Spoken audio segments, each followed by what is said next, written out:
Hello everyone, welcome back to Movie Explained in English. Today we are going to explain a movie called Thor: Love and Thunder. Gorr, the remainder of his kin, goes through his days endeavoring to make do on an infertile desert with his little girl Love. He implores his god Rapu for help, yet Love before long passes on from starvation. Similarly, as he hears a voice calling out to him somewhere far off, Gorr finds a desert spring where he finds Rapu, who had killed the most recent wielder of an old weapon known as All-Dark the Necrosword. Rapu ridicules Gorr for his weakness and won't give any help. Feeling deceived, Gorr claims the Necrosword and guillotines him, and commitments for the end, everything being equal. Thor continues his adventures with the Guardians of the Galaxy, responding to distress calls across the universe while working to get back in shape. However, Thor remains discontent with where he is in life, and intends to retire. An influx of distress calls regarding Gorr emerge, one of them being from Sif, who had hunted him down. Thor and Korg respond to Sif's call, parting ways with the Guardians who leave to respond to the others. They find a defeated Sif with her arm severed, who warns them that Gorr will attack New Asgard next. Meanwhile, Dr. Jane Foster undergoes treatment for stage 4 cancer. Efforts to research for a cure prove futile and she begins to lose hope, but Foster becomes inspired to travel to New Asgard in hopes that their magic can help eliminate the cancer. As Thor has unknowingly enchanted it to protect Foster while they were together, Mjolnir becomes drawn to her presence, fusing itself back together and imbuing her with the powers of the mighty Thor. That night, Gorr uses the Necrosword to swarm New Asgard with shadow monsters. Thor, Korg, and Sif arrive to confront them, as does King Valkyrie and Foster, who Thor is surprised to see. While they were able to repel the monsters, Gorr escapes with Asgard's children, including Heimdall's son Axel. Thor communicates with Axel and deduces that the children are in the Shadow Realm.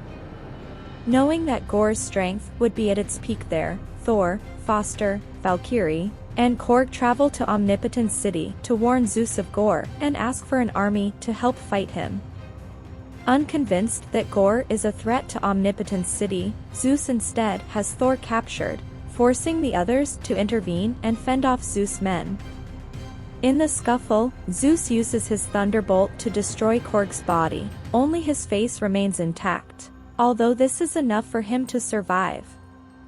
Enraged, Thor uses the thunderbolt to impale Zeus in the chest, which Valkyrie steals as the group escapes to confront Gorr in the Shadow Realm.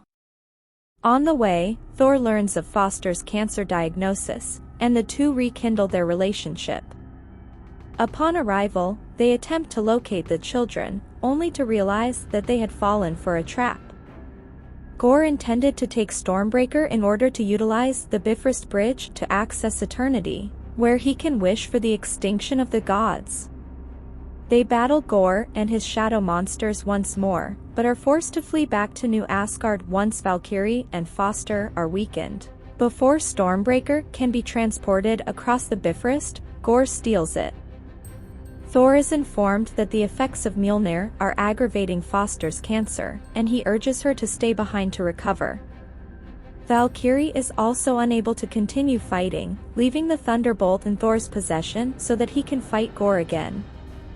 At the center of the universe, Gorr begins opening Eternity's gate with Stormbreaker. Thor arrives and imbues the children with the power of Thor, giving them enough strength to overcome the remaining shadow monsters. Gorr gains the upper hand against Thor.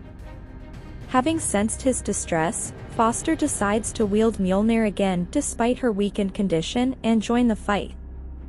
Thor gives Foster ample time to use Mjolnir to shatter the Necrosword into pieces, dooming herself and Gorr.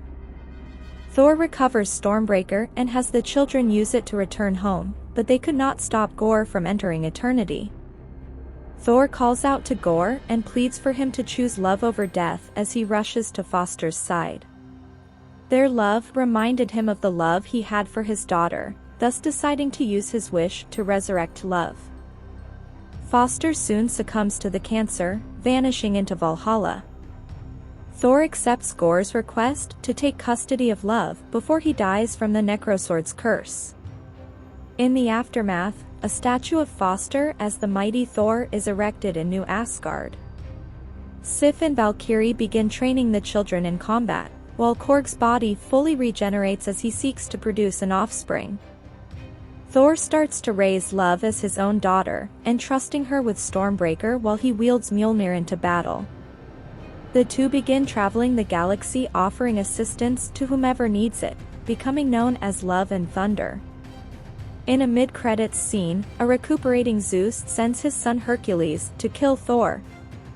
In a post-credits scene, Foster arrives at the gates of Valhalla, where Heimdall welcomes her and thanks her for helping save his son.